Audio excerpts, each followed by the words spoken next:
SK 오션플랜트 매각 협상이 또다시 연장되면서 매각 결정이 2달 뒤로 늦춰졌습니다. 지역민들은 시간을 벌긴 했지만 오히려 불확실성만 커졌다며 우려하고 있습니다. 연말을 맞아 어려운 이웃을 위한 나눔의 온기가 다시 퍼지고 있습니다. 1일부터 희망 2016 나눔 캠페인이 본격적으로 시작됐습니다. 15년 넘게 표류하고 있는 웅동 1지구 개발 사업과 관련해 부산진해 경제자유구역청이 2032년 준공을 목표로 정상화에 박차를 가하겠다고 재차 밝혔습니다. 만취 상태로 아파트 지하에서 자려다 춥다며 불을 지른 30대 남성이 경찰에 붙잡혔습니다. 경찰 조사에서 이 남성은 만취해 집을 찾지 못하고 사건 발생 전날부터 노숙한 것으로 알려졌습니다.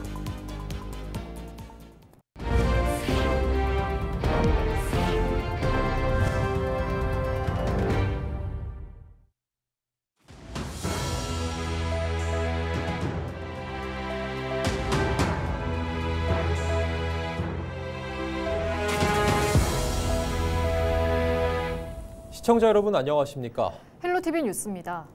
SK 오션플랜트 매각 협상이 또다시 연장되면서 최종 결정이 2달 뒤로 미뤄졌습니다. 지역민들은 시간을 벌었다기보다 불확실성이 더 커졌다는 반응인데요. 공장 가동과 고용 유지만큼은 어떤 기업이 주인이 되더라도 지켜야 한다는 현실적인 목소리도 나오고 있습니다. 보도에 표영민 기자입니다. SK 오션플랜트 매각 협상이 다시 또 연장됐습니다. 최근 SK 측은 디오션 컨소시엄과의 우선 협상 기간을 2달 더 늘려 내년 1월까지로 미뤘습니다. 소식을 접한 지역 분위기는 무겁기만 합니다. 최종 결정은 늦춰졌지만 길어지는 매각 논의에 불안감이 더 커졌다는 겁니다. 일부 주민들은 이번 연장을 두고 SK그룹이 시간을 끌며 매각을 강행하려는 것이 아니냐며 의문도 제기합니다. 이거 그냥 말로만 해서는 되는 게 아니고 우리 주민들 앞에 분명히 밝혀줘야 됩니다. 우리 주민들이 상당히 지금 불안해하죠. 예, 답답하고 불안해하고 있습니다. SK 오션플랜트 매각 반대 대책위원회는 매각 불가라는 기존 입장을 유지하고 있습니다. 다만 SK가 아니더라도 공장이 돌아가야 지역이 살 수 있는 만큼 한 발 물러선 입장을 내비쳤습니다. 자기들은 매각이 불가피하다고 하니 그러면 어떻게 돌릴 건지 그런 세부적인 방안이라든지 그런 걸 이제 대책을 세우라 주민들은 그렇게 이야기를 하고 있고 여하튼 스스는 안 된다는 건 확실하게 중재가 모아졌고 그렇습니다. 고성군도 우선 기업의 매각 협의 과정을 지켜보겠다며 경남도와 주민들과의 협의를 통해 대책을 세운다는 계획입니다. 지역 경제의 한 축을 담당하고 있는 SK 오션플랜트. 명확한 방향성이 없는 매각 연장이 반복되면서 지역민들의 불안은 점점 커지고 있습니다. 헬로티비 뉴스 표영민입니다.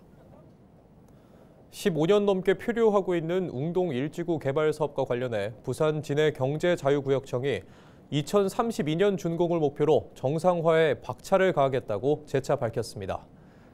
경자청은 1일 경남도청에서 기자회견을 열어 지난 3월 17일 발표한 정상화 계획에 따라 골프장 인수와 소멸 어업인 생계대책 부지 대책 등 현재 진행 상황을 설명했습니다. 우선 내년 상반기 골프장이 직영으로 운영을 시작하며 2026년 12월까지 여가 휴양 관광단지 조성에 필요한 기본 구상이 완료될 예정입니다. 또 2027년까지 여가시설 사업자 선정과 개발 계획 수립, 2029년 하반기 자녀 여가 휴양시설 개발에 착수하며 준공은 2032년 목표입니다. 소멸어업인 민원과 관련해선 조합 측이 생계대책 부지를 준공해 지구 단위 계획에 따라 직접 개발하고 재산권을 행사할 수 있도록 하는 방안이 추진 중입니다. 웅동 1지구 개발 사업은 창원시 진해구 수도동 일대 바다를 메워 만든 225만 제곱미터 부지에 관광과 레저 단지를 조성하는 내용입니다. 지난 2009년 12월 창원시와 경남개발공사가 진해 오션 리조트와 협약했습니다. 하지만 민간 사업자인 진해 오션 리조트가 36홀 골프장만 조성했고 나머지 사업을 이행하지 않아 장기간 표류하게 됐습니다. 전국 릴레이 파업을 이어가고 있는 전국 학교 비정규직 연대회의가 오는 5일 영남권 파업을 예고하면서 경남 도내 학교 현장에 혼란이 우려됩니다. 전국 학교 비정규직 연대회의는 지난달 서울과 인천 등 수도권 21일, 호남권 오는 4일, 경기와 대전, 충남에 이어 5일 영남권에서 총파업을 벌입니다. 경남교육청은 급식과 돌봄, 특수교육 등 학생과 학부모의 불편이 클 것으로 예상되는 분야에 집중적으로 대응할 계획이라고 밝혔습니다. 특히 급식은 학교에서 식단을 축소 조정해 간편식을 주거나 빵과 우유 등 대체 급식 또는 집에서 도시락을 들고 올 수 있도록 할 예정입니다. 또 돌봄교실은 일부 돌봄 전담사가 출근하면 합반에 운영하고 대체 강사가 확보가 어려울 경우 학부모에게 사전 안내 후 이날 하루 운영하지 않을 것으로 보입니다. 앞서 지난해 12월 경남에서는 전체 교육공무직원의 14.9%인 1,975명이 총파업에 참여했습니다. 연말을 맞아 어려운 이웃을 위한 나눔의 온기가 다시 퍼지고 있습니다. 경남에서는 1일 희망 2016 나눔 캠페인이 본격적으로 시작됐는데요. 날이 더 추워질수록 우리 주변 어려운 이웃을 생각하는 따뜻한 마음 함께 나눠보시면 좋겠습니다. 전주현 기자의 보도입니다. 자원봉사자들이 정성껏 준비한 반찬을 담아내며 바쁜 손길을 이어갑니다. 갓 만든 도시락을 차에 싣고 창원 의창구 동읍과 북면 소답동 등 하루에만 60여 세대에 전달합니다. 혼자 사는 어르신과 거동이 불편한 장애인에게 따뜻한 한 끼는 하루를 버티는 힘입니다. 저희 같은 사람들을 위해서 매일 이렇게 도시락을 운송해 주시면 대단히 감사함을 느낍니다. 이 단체는 경남사회복지 공동모금회에서 지원받아 도시락과 물품 등을 전달하고 있습니다. 추운 겨울은 겨울을 따뜻하게 보내도록, 더운 계절에는 또 힘들지 않게 언제나 그늘을 만들어주고 응원을 만들어주는 정말로 힘들고 어려운 세대들에게 희망을 나눔이라고 생각합니다. 희망 2026 나눔 캠페인이 1일부터 시작됐습니다. 이번 캠페인은 내년 1월 말까지 62일간 106억 7천만 원을 목표로 합니다. 목표 금액의 5%, 5억 3,350만 원이 달성될 때마다 사랑의 온도탑 수은주는 5도씩 올라가게 됩니다. 경남도민 한 사람당 3,203원, 커피 한 잔 값이면 사랑의 온도탑을 100도씨로 뜨겁게 달아오르게 할 수 있습니다. 6년간 목표액을 달성해왔지만 올해는 산불과 수해 등 각종 재해가 발생한 터라 어느 때보다 시민들의 자발적인 온기가 절실합니다. 힘들수록 하나로 뭉치는 똘똘 뭉치는 그런 힘을 가지고 있습니다. 그래서 정말 올해 106억 7천만 원 기필코 벌벌 끓는 온도로 달성할 거로 믿어지지 않습니다. 많은 관심과 애정 또 참여를 좀 부탁드리겠습니다. 특히 요즘은 우리 올해 또 경남이 너무 힘들게 이렇게 산불도 그렇고 수해가 많이 있었지 않습니까? 많은 분들 우리 이웃들이 따뜻한 겨울 날 수 있도록 우리 경남도민 여러분들 많은 동참 부탁드리겠습니다. 이번 캠페인에서 모인 성금은 지역의 어려운 이웃이나 복지 사각지대 지원에 사용될 예정입니다. 지역 내 금융기관과 읍면동 행정복지센터 등에 설치된 모금함이나 QR코드 등을 통해 기부에 참여할 수 있습니다. 헬로티비 뉴스 전주현입니다. 창원시청 광장에 설치된 대형 성탄트리가 점등됐습니다. 올해 성탄트리는 LED를 통해 따뜻한 분위기를 연출하고 있으며 트리 하단에는 소형 트리와 원형 볼 등 다양한 장식물들이 설치됐습니다. 성탄트리는 내년 1월 5일까지 운영됩니다. BNK 경남은행이 1일 창원시에 6천만 원 상당의 김장김치를 기부했습니다. 창원시는 관내 저소득 가정 1,500가구에 김장김치를 전달할 예정입니다. 김태한 BNK 경남은행장은 경제적으로 어려움을 겪는 이웃들이 조금이나마 따뜻한 연말을 보내길 바란다며 앞으로도 사회공헌 활동을 지속해 나가겠다고 전했습니다. 내란청산 사회 대개혁 경남행동과 공안 탄압 저지 국가보안법 폐지 경남대책위가 1일 경남도청 앞에서 기자회견을 열고 국가보안법 폐지 법률안 발의에 대한 입장을 밝혔습니다. 이들은 77년간 민주주의와 자유를 제약하고 국민을 탄압해온 국가보안법을 제22대 국회에서는 폐지해야 한다고 말했습니다. 그러면서 국가보안법과 민주주의, 인권, 평화, 양심은 절대 동시에 존재할 수 없다며 국가보안법 관련 양심수를 석방하고 법을 폐지하라고 목소리를 높였습니다. 앞서 국회에서 더불어민주당 민영배, 조국혁신당 김준형, 진보당 윤종호 국회의원 등 30여 명은 국가보안법 폐지 법률안 공동법안을 발의하는 데 동참했습니다.